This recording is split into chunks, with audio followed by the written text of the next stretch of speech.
Well, some of you might have seen a post I put up on Facebook recently about basically about learning slow riding skills. And there's one absolutely essential thing you must do if you're going to do slow riding, and that is keep your feet on the pegs.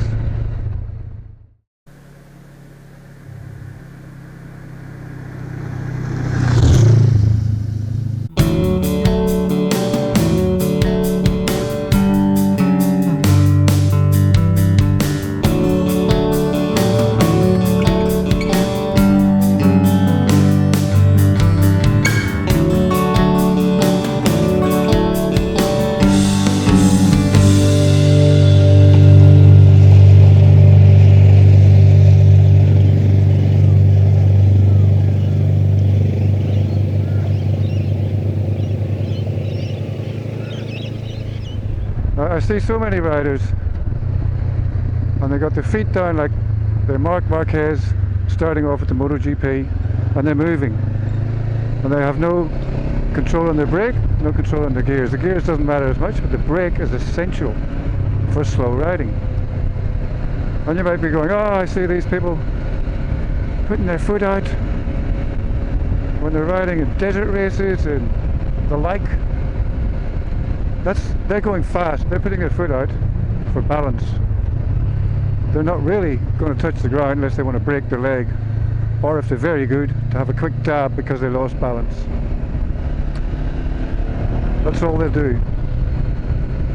If you're riding slow without your foot on the back brake in particular, you are doing yourself a huge disservice.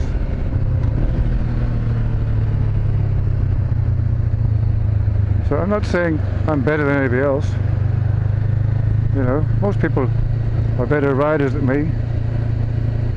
Most people are better riders than me at speed, definitely. A, because I'm, 12 years in, I consider myself still a learner. I hope I never stop learning. And B, I got a 17-inch front wheel. If I'm riding the dirt, I'm at a disadvantage to anybody who has a proper adventure bike or dirt bike. Doesn't bother me. That's what I chose when I bought this bike. Well, I didn't know any better, but I still chose this bike. Unfortunately, Honda didn't put a proper sized front wheel on it for a further 6 years after I bought it. Too late for me. I've spent all my money, which is fine. But anyway, I digress. So yeah, it doesn't matter how good you are. If you take your feet off the pegs before you've stopped, or you don't put them back on the pegs as soon as you move off, you really are putting yourself at a disadvantage. I don't know why you do it. There's some sort of maybe insecurity about, your balance on the bike, or in which case you need to practice. But you're not doing yourself any favours. Riding the back brake, having the clutch and the throttle working with or against each other is how you ride slow and stay stable. Now I'm hoping I can set something up here to kind of demonstrate what I'm talking about. I'm really hoping that there's enough room in here, in a bit of shade, for me to set up the motorcycle operator's skills test. Now what that is, it's what we all did in New South Wales to get our license. And they had a test track, and you had to ride around certain manoeuvres, and you took your feet off the pegs and touched the ground with a foot. That was a fail, and there's good reason for that. It's about controlling the bike. So this will be funny if I just don't do very well here, but I'm going to set up the test route. This is basic stuff. This is basic riding skills that I think a lot of people forget, or maybe perhaps never even learned. So I'm going to set it up and try and show you the whole procedure. So like I said, this is basic skills. This is stuff you should know backwards, including doing a U-turn in less than 6.1 meter width of road. Okay, I'll just set it up then. If you learn these manoeuvres and practice them on a flat surface to begin with, and then practice on gravel and dirt surfaces, the skills you learn will greatly increase your confidence when riding off-road, where you will often need them on more difficult terrain. You will be so much more able to pull over, turn, park, stop and start, wherever and whenever you want or need to.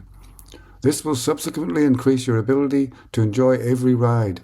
How many times did you want to stop somewhere and thought, oh, that looks tricky, I'll ride on, and you missed the opportunity?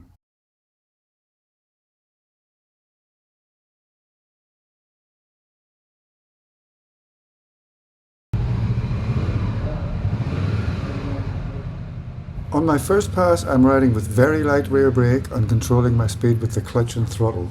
The ride feels very smooth.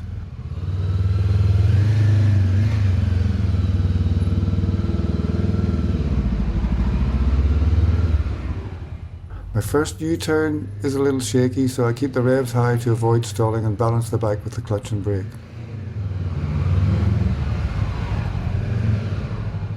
On the second pass, it's pretty much the same.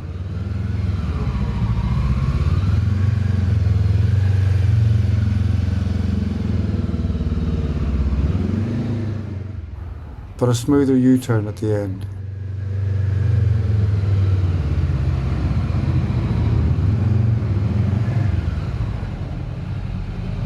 On my third pass, I try with my feet down, and it feels horrible.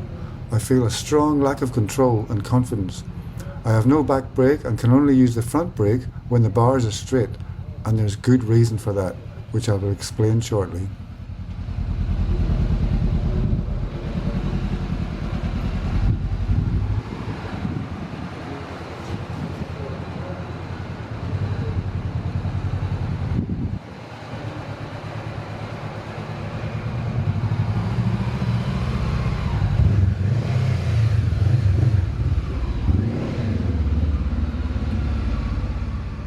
I felt so bad after the feet down run that I had to do it again properly, just to feel better.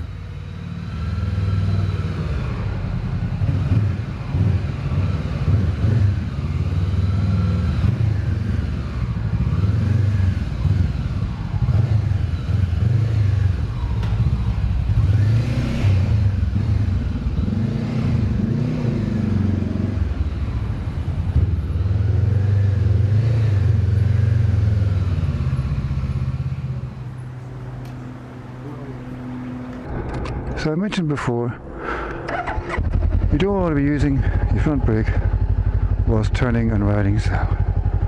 I'll see if I can demonstrate that without dropping my bike on the ground. So, first of all, if you're riding straight, use the front brake, not a problem. I could even come to a bit of a skid there. No worries, absolutely straight. Now, if you're riding slow, and you start turning and use your front brake, this happens. Okay, that front wheel becomes a pivot. It's no longer stopping you in a straight line, it's pivoting like that. And as soon as you apply the brake, all of that forward momentum becomes sideward pivoting, and you go down before you even know what's happening. Of course, that's what happened to poor Tony at the start of our tour recently. He was parked in a bad place essentially. When he took off, he was slightly downhill and had to turn immediately, so the bike lurched downhill, started to turn. He applied a tiny little bit of brake and down she went. So that's why you keep your feet on the pegs, because the back brake doesn't have that effect. It doesn't turn the front wheel into a pivot. So there you go, just my opinion. I'm no expert, but this is my opinion. After whatever the hell it is, amount of miles I've run now, and yeah, 12 years riding a lot, making a lot of mistakes. This is one I've made, and I'd like you not to make if this can help. So thanks for watching. Hopefully I'll catch you on the next one. In the meantime, be safe and be happy.